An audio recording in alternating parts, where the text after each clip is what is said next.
Hi, my name is Pink and today I am shooting my weekly wrap-up for the first week of August. I shot a wrap-up last week, but basically my computer ate it, so I was not able to post that. But I will still show you a couple of books that I read for that week, just because I think they deserve to be shared. So I'm going to start off with those. The first one is The Circle by Dave Eggers. I don't have it with me. I turned it back into the library recently. It is adult fiction. And this is about a woman named May who gets a job at The Circle because her college friend works there. The Circle is basically a kind of social media type company. They're really big. The idea was developed by a college student who basically just got tired of having to remember all his usernames and passwords, so came up with the idea to connect all those accounts into one. So it's basically like your profile for the internet. All your banking, your email, your shopping, your social media, like it's all connected to that one account. At first it starts out really great. All the people are very supportive. The job is awesome. She starts off in customer experience, which is basically customer service. Right, but then you kind of start to notice this weirdness trickle in very slowly. Just the weirdness starts. At first to me I noticed it when everybody there was just so positive and you say great things about everybody, and it was just kind of a too good to be true thing. Everybody seemed a little Stepford Wives to me. She gets in trouble for going to see her parents instead of going to some party that they had that night. And, you know, even when she does go to some event, she doesn't zing about it, which is like tweeting about it, I guess. And it just becomes kind of weirder from that point on. I really enjoyed this a lot, although in the front cover it described this book as a heart-racing novel of suspense. I wouldn't really describe it that way. It is very slow-paced. I do think this is important to the book. It shows you basically every decision and everything that influenced her personality change. What really blew me away was the last 3 pages. I'm not even going to really say that much about it because I don't want to influence anyone's expectations if they do read this book. So that one's really great. I think I gave it like a 4 out of 5 stars. And then the second one that I read that I wanted to show you guys is A&E Forever by Mary M-E-R-E-Y. I don't know how to say the last name. This is a graphic novel. It's about 2 kids in high school, Asher and I don't know if it's pronounced Eulalie or Eulalie or Eulalie. I don't know. E-U-L-A-L-I-E. I think she goes by U mostly.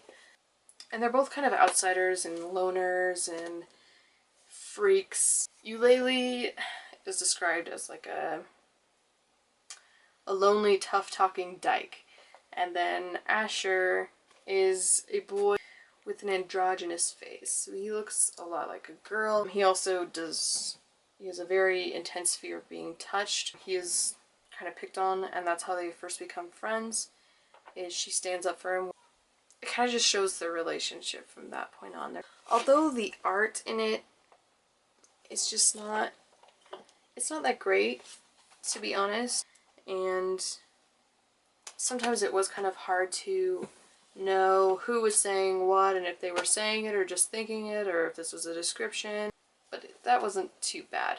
What I really, really liked about this book is that it pushed certain boundaries and, as Lonnie Garver would call them, boxes. Like, none of them ever really say, I'm bisexual, or I'm straight, or I'm gay. It's just, you know, I'm a person and I love who I want to love, and that's fluid and open, and especially at this age, it's sometimes experimental and you don't totally know yourself. I loved that it had that element in it. I haven't really read any other books that do that. Right. And for the books I read this week, first I read The Truth About Alice by Jennifer, I think it's Mathieu. It's Mathieu. I saw this on a couple booktubers channels and I was really intrigued by it, mostly because I love this cover. I love this cover to pieces. It is about this girl named Alice who lives in a small town, and apparently at this certain party she slept with 2 boys in a row or at once, whatever. So everybody's kind of gossiping about that and says she's a slut and whatnot. And then one of the boys that she supposedly slept with is the most popular boy in school, who was like, of course, the like quarterback or whatever. A little while after, while he's driving with his friend, he crashes, he's killed, and his friend lives. Word gets out that it's her fault that he died because she was texting him nonstop and wouldn't leave him alone.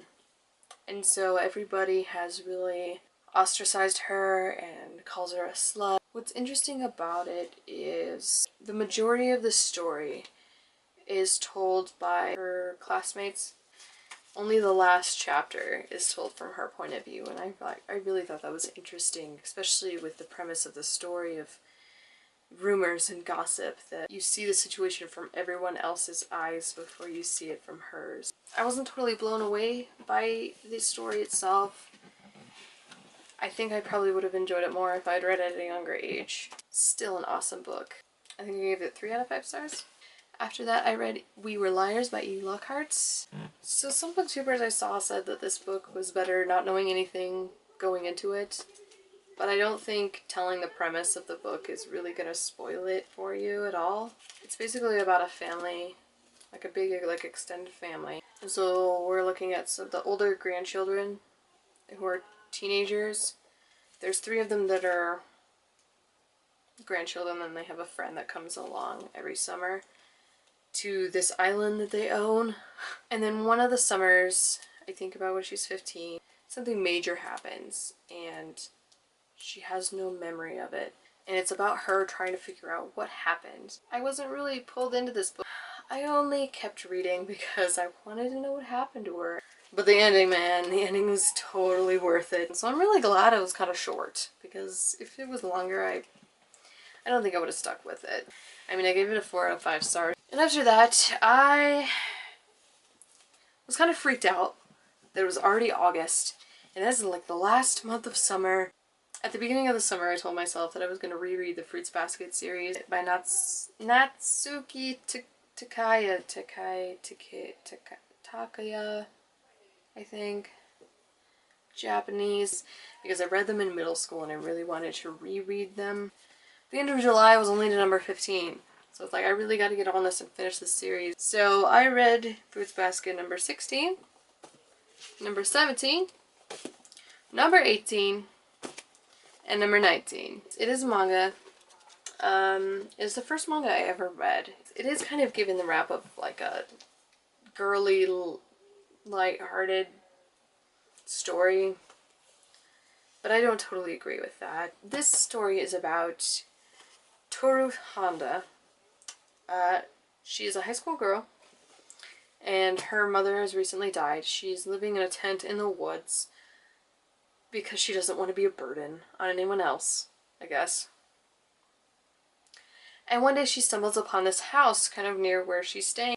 She finds out that her classmate Yuki Soma lives there. They end up finding out that she's living in a tent in the woods, and like, if you cook and clean, like, man, you could stay here, it's totally fine. And pretty soon she finds out that so many of the members of this family are cursed with the spirits of the animals of the zodiac, the Chinese zodiac. And at first all this seems to mean is that when they are hugged by a member of the opposite sex that is not part of their family, they transform into this animal for a short period of time. But as time goes on, she finds out that this curse means a lot more than that. And then she decides she wants to break the curse. If you've ever tried to read the series, or you want to read the series, I would say at least make it to the end of book 6. Book 6 is where shit gets real. This is where you kind of start to see the true face of the curse. Also, if you've watched the anime only goes till book 6. It's one of the greatest sadnesses of my life that they stopped that anime series right where it gets interesting. There's so much more to the story than that. It's not even close. to what the manga is. So the next novel I picked up was Half Bad by Sally Green. And I really think this kind of clogged my reading for the week because I only got to page 85, I think, like yesterday, and I was just, it was so slow. I was really not picking up on it. I was just really not getting into it. Although I really want to give this book a chance, I just at the moment don't feel like I have the time to. I can't really keep going. I want to read other things, so I just kind of set it aside. So that brings me to the TBR for this week. After I set aside Half Bad, I picked up Pretty Girl 13, which is something I've been really excited to read for a while now. I'm only about 30 pages in, but it's super interesting so far. I'm really, really enjoying it. I also started Fruits Basket, Volume 20.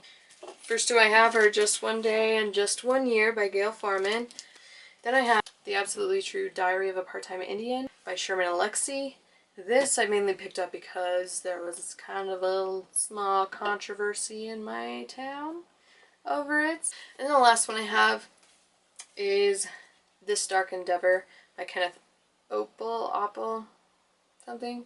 So that's my wrap up in TBR for this week. Let me know what you guys are reading. If you have some kind of TBR video, you can link it all down below. I would love to watch your guys' videos. If you've read any of these books or you want to read any of these books, let me know. Thanks for watching. Bye.